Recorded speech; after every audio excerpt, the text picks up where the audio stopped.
nuestro tema de hoy. El tema de hoy es cristianos o discípulos. La palabra es cristianos o discípulos, el tema de la conferencia, del tema de hoy.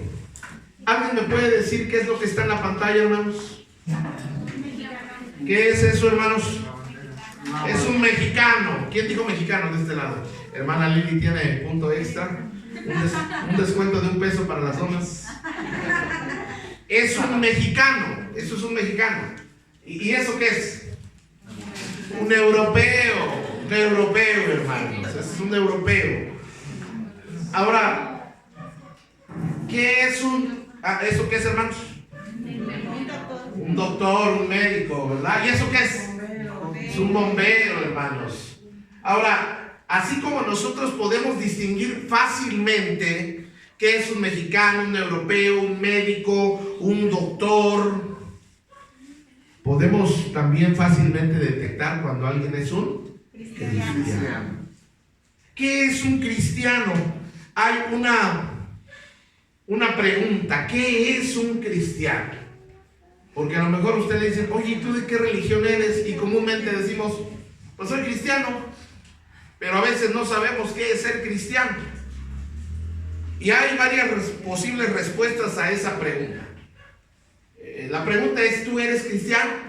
¿Cuántos son cristianos, hermanos? Levanten la mano. No echen mentiras, hermanos. Vamos a ver qué es un cristiano. Hay varias posibles respuestas.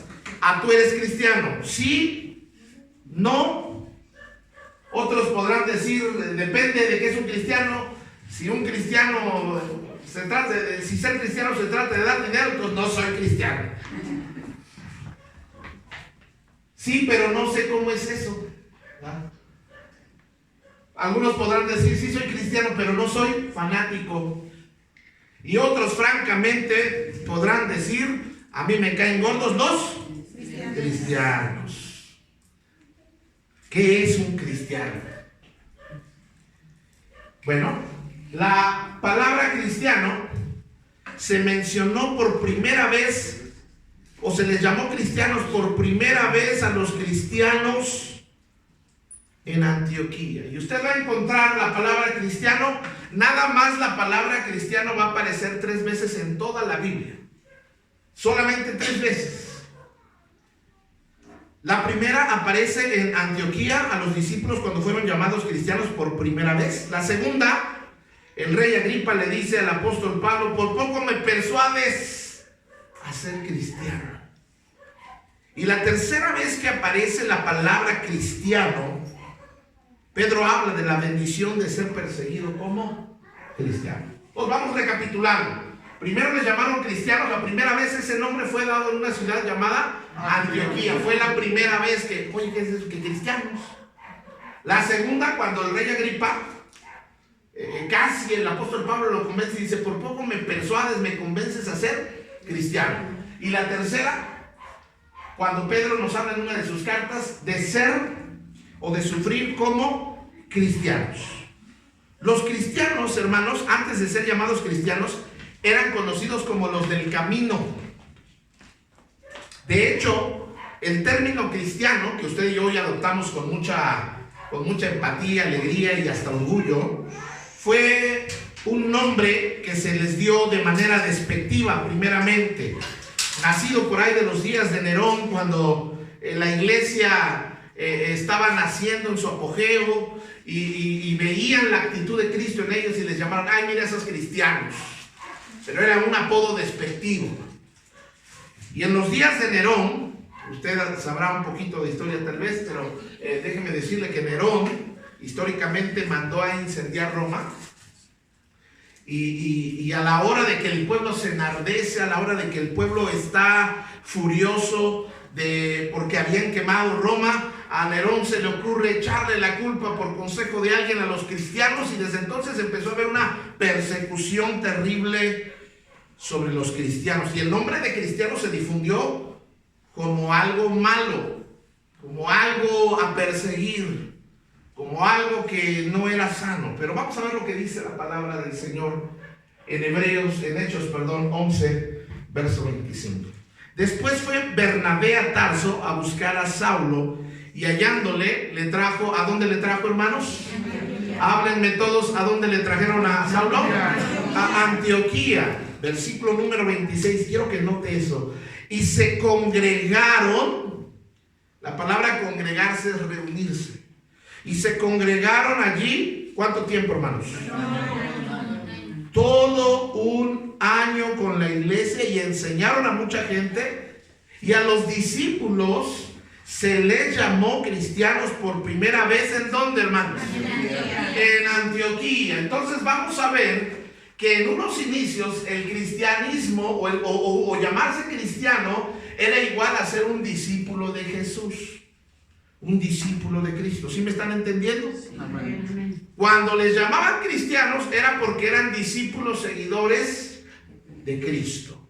Ahora usted se preguntará, ¿qué es un discípulo? Porque a mí me gusta que todo le quede bien claro para que un día que esté delante del Señor no diga: el pastor no me enseñó.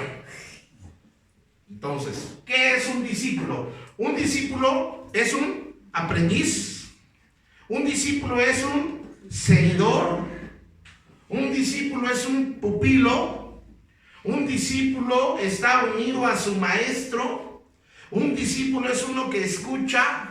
Un discípulo es uno que aprende. Y un discípulo es una persona dispuesta a oír y hacer. ¿Es dispuesta a qué, hermanos? A oír y hacer. Una vez más, es dispuesta a oír y hacer. Y en un principio fueron conocidos como discípulos los cristianos. Mire lo que dice Hechos 6:7. Y crecía la palabra del Señor. ¿Y el número de qué? De los discípulos. ¿El número de qué? De los discípulos. No dice que el número de los cristianos.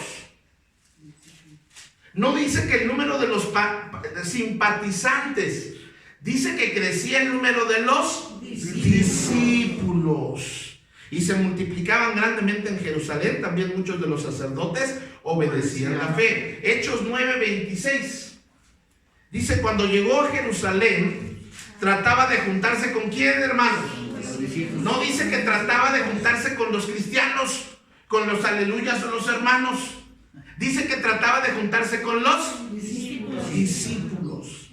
Pero todos tenían miedo. Está hablando de Saulo cuando ya se convierte. Y como Saulo tenía una mala fama, como solía ser, tenía una mala fama. Por eso cuando dicen que se hizo hermano, nadie le creía a Saulo.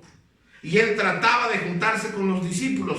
Y luego dice, y todos tenían miedo, no creyendo que fuese ¿qué? Discípulo. O sea, no dudaban de que fuera cristiano. Dudaban de que fuera discípulo. Versículo número 36. Había entonces en Jope una ¿qué? Discípula. Una discípula. A mí me gusta esto porque el término se lo dan a hombres y mujeres. Hay discípulos y hay discípulas. Jope había una discípula llamada Tabita. Era como Gustava, yo creo, porque decía Tabita. Que traducido quiere decir Dorcas. Bendito Dios, ni el uno ni el otro le ayudaba. Pero fíjense cuál era, porque era una discípula, porque era distinguida, como no traía un café que decía discípula Tabita, servidora Tabita, ujier Tabita. No. ¿Sabe cómo sabían que era una discípula de Jesús? Dice, porque esta abundaba ¿en qué, amados? En buenas obras y en limosnas. Yo quiero preguntarle a usted en esta tarde, ser confrontativo con usted, amado hermano, hermana. ¿Es usted un discípulo o solo es un cristiano? Porque aunque aparentemente es lo mismo, no es lo mismo. Porque muchos se esconden tras el título de cristiano y todo el mundo dice que es cristiano. Y hasta el diablo dice que es cristiano también, ¿verdad? Pero Jesús les dijo a sus discípulos que él había nacido y el propósito de su venida y todo el sufrimiento y cómo moriría. Jesús dice: uno de ustedes me va a entregar y con el que moje el pan. Y después de Judas solo quedaron 11. Y a ese que no era discípulo le dedica estas palabras: mis queridos hijos, yo estoy voy a estar con ustedes un poco más de tiempo. Y como les dije a los líderes judíos, ustedes me buscarán, pero no pueden ir a donde yo voy. Así que ahora les doy un nuevo mandamiento. Esto se lo está diciendo a sus discípulos. No se lo está diciendo solamente a los cristianos. Se lo está diciendo a sus discípulos. ¿Cuál es el mandamiento nuevo o que les iba a dar? ¿Qué dice? Ámense unos a otros. Lo voy a mencionar y lo voy a leer una vez más. Ámense unos a otros. Y luego nos dice cómo. Como yo los he amado. Porque Él sabe que nosotros somos de esos de que es que yo sí amo, es que yo sí quiero, pero a mi manera. Y quiero decirle que un discípulo no ama como quiere. Un discípulo ama como Dios lo ha amado. Realmente el mandamiento no era nuevo. Pero el Señor quería que entendieran esta verdad y les dice, ámense como yo los he amado. Mateo, ¿te acuerdas quién eras tú? Ahora sí andas aquí sirviendo y andas como mi discípulo y predicas. Pero Mateo, acuérdate de quién eras tú. Acuérdate de que eras un recaudador de impuestos, Mateo. Los recaudadores de impuestos, hermanos, eran tranzas con T mayúscula. Eran ricos, estables, pero esa riqueza la habían logrado a través de robar a su prójimo. Y cuando el Señor llama a Mateo, Mateo deja todo el dinero, deja todo su trabajo, deja toda su estabilidad y lo sigue a Él. Pero te llamé y fui a tu casa y te amé, Mateo. Pedro, ¿te acuerdas quién eras tú, Pedrito? ¿Te acuerdas cómo eras tú, Pedro? ¿Eras violento, grosero, mal hablado? ¿Eras bien necio? ¿Eras bien buscapleito? ¿Se parece a quién? A ver. El pastor a veces. Pero Pedro, aún así te amé. Te amé con tus debilidades. Te amé con tu pasado. Te amé con todos tus defectos. Te llamé, te hice mi discípulo. Natanael, ¿te acuerdas lo que dijiste de mí, Natanael? Cuando estaba el Señor, le presentan a Natanael al Señor y Natanael dice, ¿podrá algo bueno salir de esa ciudad de donde viene ese hombre? Menospreciando a Jesús. Sin embargo, Natanael, ¿te acuerdas lo que dijiste de mí? Pero aún así, Natanael, yo te amé. Yo no sé cómo usted anda en el área de amarse unos a otros. Pero sin duda, si queremos ser buenos hijos de Dios, tenemos que aprender a amarnos los unos a los otros. Y no nos dice que nos amemos por ser perfectos. Y no nos dice que nos amemos hasta que seamos lo que debemos de ser. Nos dice sencillamente, ámense unos a otros. Porque Dios así nos amó. Romanos 5:8 dice, pero Dios mostró, no lo ocultó, lo mostró. Mostró el gran amor que nos tiene al enviar a Cristo a morir por nosotros cuando aún éramos, ¿qué, hermanos? Cuando todavía éramos, Tomás, perdón, hermanos. Ahora sí, otra vez, vamos a leerlo todos juntos. Dice, pero Dios mostró el gran amor que nos tiene al enviar a Cristo a morir por nosotros cuando todavía éramos pecadores. O sea que el amor de Dios se mostró antes de que cambiaran, antes de que sirvieran, antes de que predicaran, antes de que hicieran cualquier otra cosa. Dios ya los amaba. Esa es caridad de amor. Por eso les dice a sus discípulos, otra vez, no se lo dice a los cristianos, se lo dice a sus discípulos, les dice, les voy a dar este mandamiento, ámense como yo los he amado. Amados hermanos, si usted y yo pudiéramos entender lo que esta frase poderosa significa, porque es una frase muy poderosa, amarnos como Él nos ha amado. ¿Sabe que si la gente hubiera entendido en el tiempo de la Santa Inquisición ese mandamiento, no hubiera ocurrido todas las muertes que hubo en la Santa Inquisición? Si en las guerras mundiales, hermanos, la primera y la segunda y próximamente viene la parte 3, Pastor, cuando no hable de eso, un día les voy a hablar de las profecías.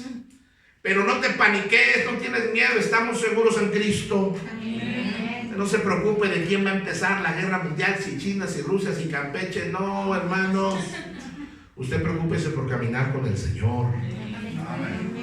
Pero si los organizadores de las guerras mundiales hubieran entendido, ámense como yo los he amado, no hubieran guerras.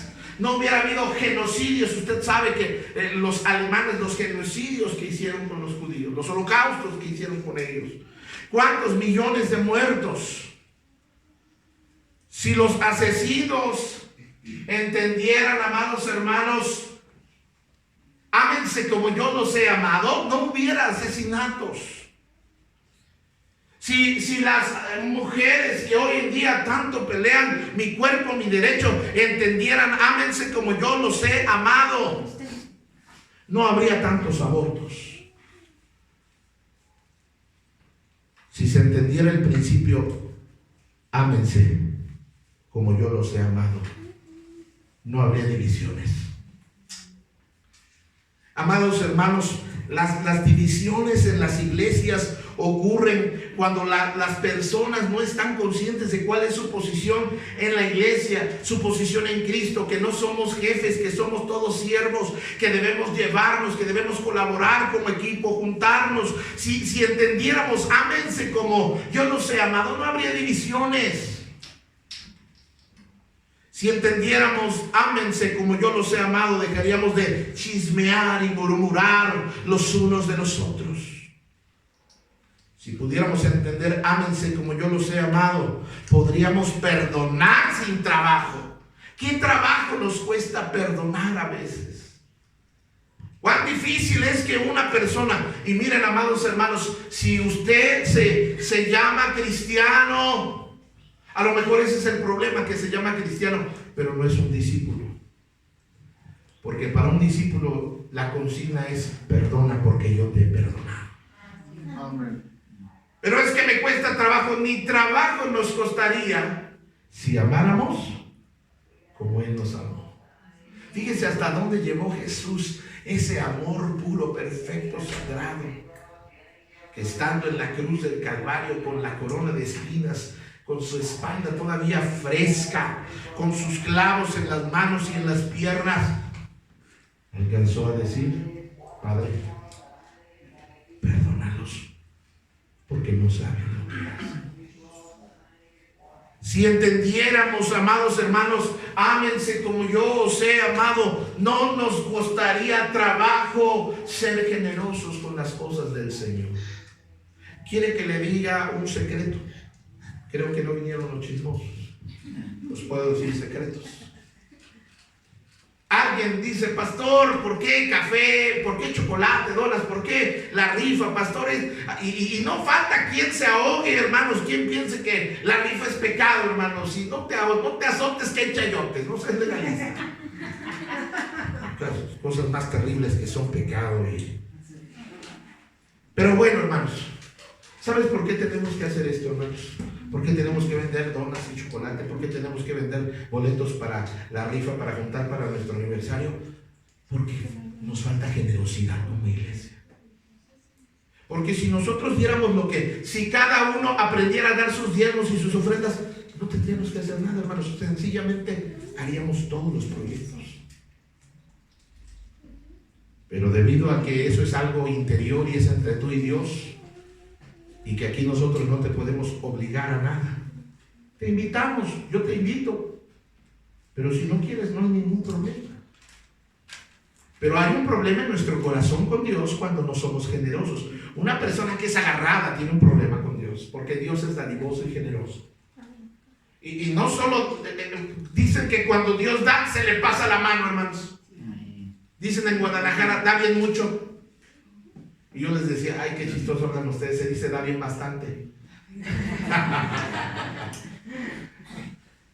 Dicen que los chilangos se burlan de nosotros, que somos los que hablamos perfecto. Dicen que nosotros decimos, se dice bien harto.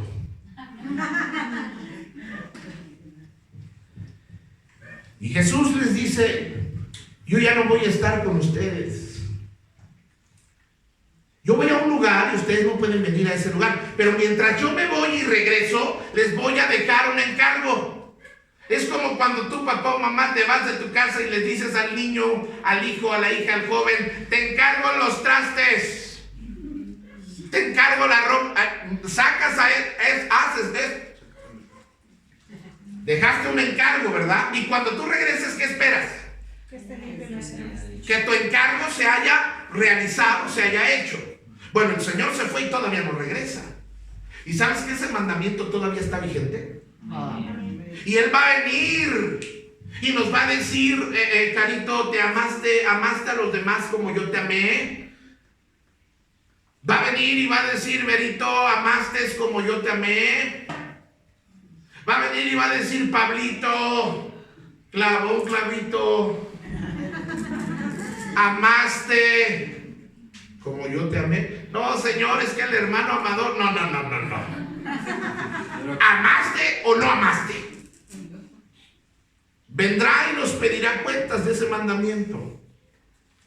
Juan dice otra vez, Juan 13:35, el amor que tengan unos por otros será la prueba ante todo el mundo que son mis discípulos. ¿Saben cuál es la mayor prueba, amados hermanos, de que somos discípulos de Cristo? Es que nos amemos. Pedro dice: a mí no me interesa que sigas a donde voy, que vengas conmigo. Lo que necesito que entiendas es, Pedro, que ames al que puse a tu lado. Amados hermanos, hay personas más difíciles de amar que otras, eso es una realidad. Pero el mandamiento es: ámense unos a otros. ¿Sí o no lo dice el Señor, hermanos? No necesitas entender mucha Biblia, necesitas practicar el amor para con otros. El Señor le dice a Pedro: Pedro, no me interesa que quieras morir por mí, pero lo que sí me interesa, Pedro, es que estés dispuesto a amar con tu vida a los que tienes junto de ti. Cuando la gente vea ese tipo de amor, la gente va a decir: esos sí son discípulos de Cristo. La gente del mundo viene y reclama y reprocha, hermanos. La gente no conoce y reclama de los cristianos. ¿Qué ven en nosotros, hermanos? Pero cuando somos discípulos, la gente será impactada por nuestro amor, por la calidad de nuestro amor, amados hermanos. La gente llegará a Cristo por el impacto de nuestro amor. Primera de Juan 4. Juan 13. Está de revés de la pantalla. Dice Primera de Juan 1:7. Si vivimos en luz, así como Dios está en luz, tenemos comunión, ¿qué, hermanos?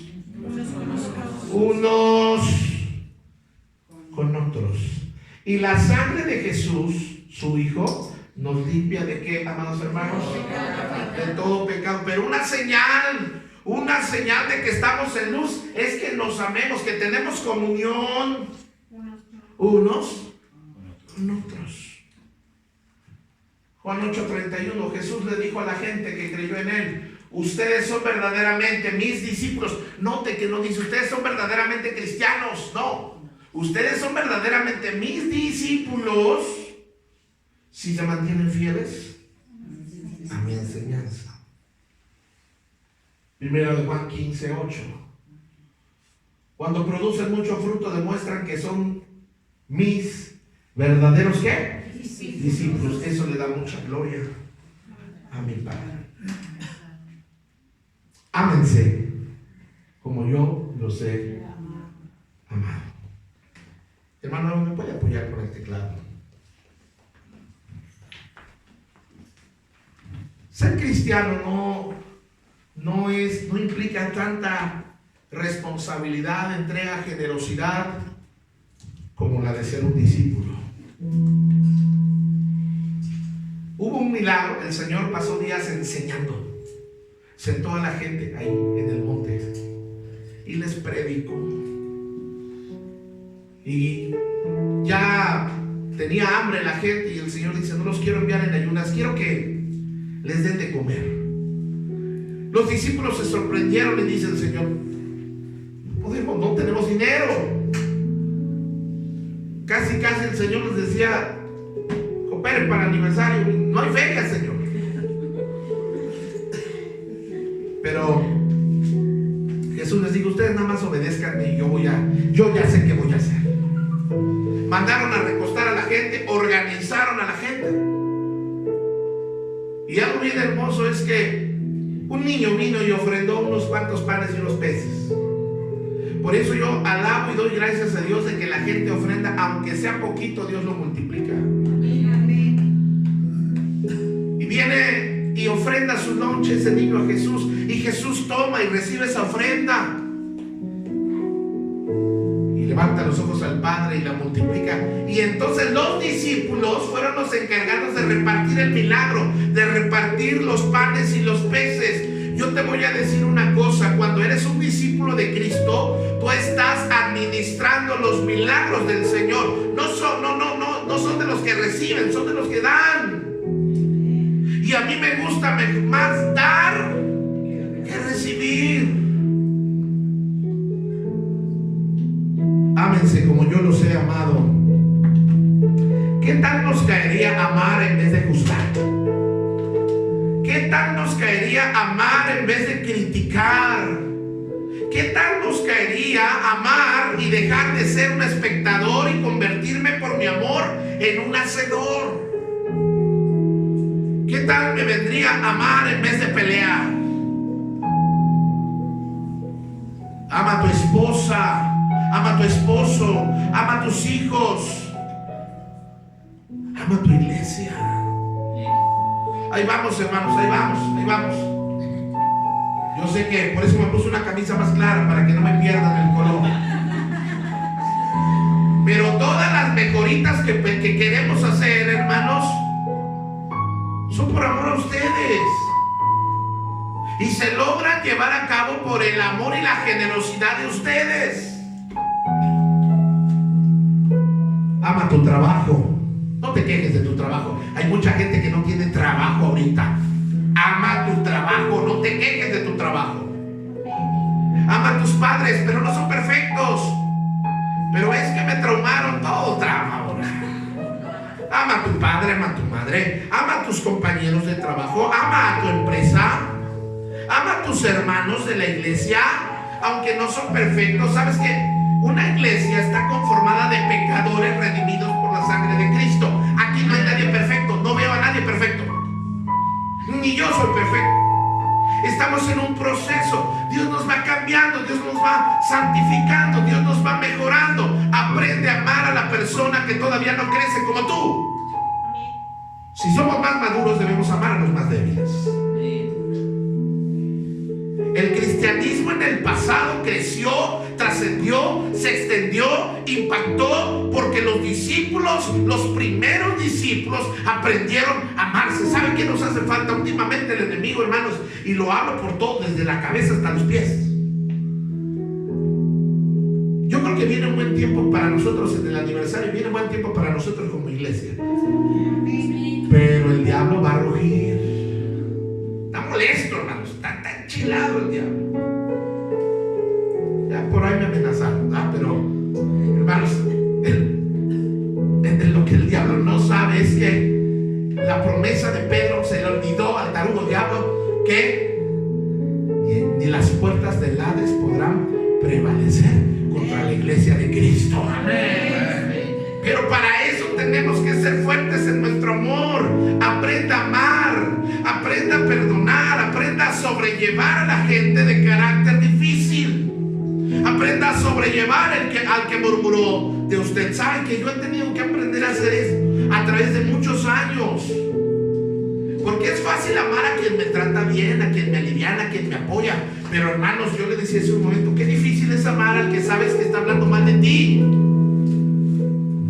Qué difícil es amar al que sabes que te está apuñalando por la espalda. Pero Jesús lo hizo. Amó al traidor, al que lo estaba vendiendo. Amó al que lo iba a negar con maldiciones. Amó a los que lo iban a abandonar. Yo creo que algo de lo que tenemos que empezar a prepararnos para nuestro aniversario es aprender a amarnos los unos a los otros. Ese versículo que más Dios muestra su amor para con nosotros en que siendo aún pecadores, o la otra versión dice, aún cuando éramos pecadores ya nos había amado. ¿Te imaginas que el Señor hubiera dicho, no, yo los voy a amar hasta que cambien? No, yo los voy a amar hasta que empiecen a ofrendar. No, yo los voy a amar hasta que dejen el vicio. No, yo los voy a amar hasta ¿cuándo, hermanos? Por eso es que tú y yo desde hoy mismo tenemos que empezar a amarnos. Especialmente yo le voy a dar un secreto. El que más gordo le cae, la que más gorda le cae, la que la ve y dice, Señor, ayúdame, ella me dio. Si tú oras por él, si tú oras por ella, el Señor puede transformar ese coraje, esa antipatía. Y como tú no sabes, miren, voy a predicar eso el domingo, pero muchas veces Dios te va a bendecir a través de la persona que menos te esperas. Y de la que más gorda te cae. Y cuando estés bien fregado y necesites ayuda, Dios va a usar al que más gordo te cae para ayudarte. Porque quiere quitarte el orgullo y quiere que aprendas a amar. Por eso yo le encargo, yo le pido encarecidamente en el nombre de nuestro Señor Jesucristo que ame a todos sin distinción en la iglesia.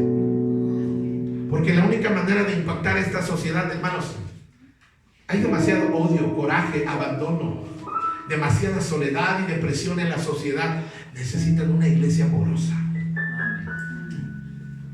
Y yo sé que hay personas que dicen, pastor, pues eso del amor no se me da mucho. Pero si Jesús está en tu corazón, si ya has tenido un encuentro personal con el Señor, si tú aceptaste por gracia, por fe, la salvación que Él compró con su sangre, con su sacrificio en la cruz del Calvario, puedes amar como Él nos amó. Vamos a inclinar nuestros ojos un momento. Padre, en el nombre de